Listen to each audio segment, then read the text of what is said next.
தேவனுடைய நாமம் மகிமைப்படுவதாக. இன்றைய தேவனுடைய வார்த்தைக்கான வசனம் சங்கீதம் 118, 13 மற்றும் 14வது வசனம். நான் விழும்படி நீ என்னை தள்ளினாய், கர்த்தரோ எனக்கு உதவி செய்தார். கர்த்தரின் பலனும் என் கீதவுமானவர், அவர் எனக்கு இரட்சிப்புமானார்.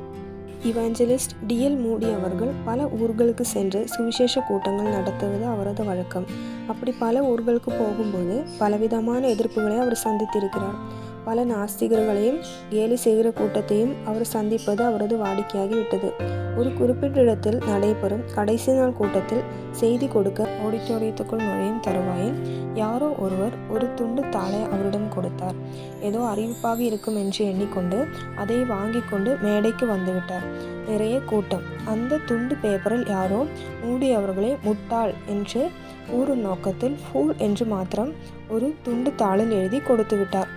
அப்படி ஃபூல் என்ற வார்த்தையை பார்த்தவுடன் மூடி பிரசங்கியார் தனது மூடை இழந்து பிரசங்கிக்க முடியாமல் தடுமாறுவார் என்று நல்ல நோக்கத்துடன் அந்த நாஸ்திகன் ஃபூல் என்று எழுதி கொடுத்தார்.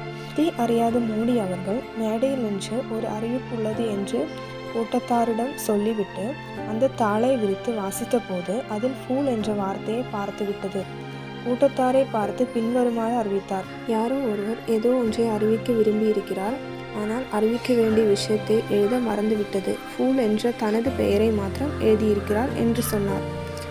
மூடியை மூடவுட்டாக்க துண்டு தாளில் எழுதிய மனிதன் இப்பொழுது மூடவுட்டாகி அங்கிருந்து நிச்சயமாக வெளியேறிப்பார் என்று நம்புகிறேன். இப்படி தாங்க நம்ம வாழ்க்கையிலும் நடக்கிற சின்ன சின்ன பிரச்சனைகளோ சின்ன சின்ன விஷயங்களோ நம்மளை பல இடங்களிலும் பலவீனப்படுத்துவதுண்டு.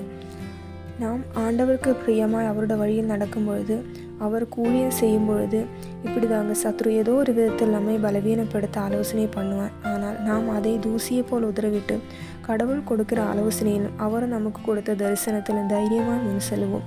கர்த்தர் நமக்கு கேடகமாயிருது. நமக்கு பொல்லாப்பு தேடுகிறவர்களின் என்னையாலும் லட்சியாலும் தலைகுனிய பண்ணுவார்.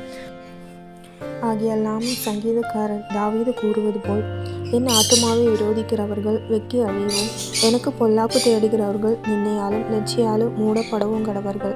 நானோ எப்பொழுது நம்பிக்கை கொண்டிருந்து மேலும் மேலும் உம்மை துதிப்பேன் என்று சொன்னது போல நாமும் தேவனை துதித்து நம்முடைய ஓட்டத்திலே சரியாக ஓடுவோம். கர்த்தரே நமக்கு பலனாயிருந்து நம்மை விழும்படி தள்ளுகிறவர்கள் கைகளிலிருந்து நம்மை விடுவித்து காத்து ரட்சிப்பார். இந்த வசனங்களினாலே தேவன் உங்களை ஆசீர்வதித்து பலப்படுத்துவாராக. தேவனுடைய நாமம் மட்டும் மகிமைப்படட்டும். ஆமென். நன்றி.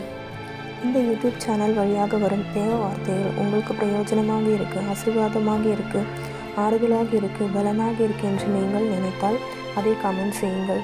மேலும் வரும் நாட்களில் போடப்படும் தேவ வார்த்தைகள் உங்களுக்கு நோட்டிஃபிகேஷனாக வருவதற்கு சேனல் சப்ஸ்கிரைப் செய்து பெல் பட்டனை கிளிக் செய்யுங்கள். நன்றி. தேவனுக்கே மகிமை. ஆமென்.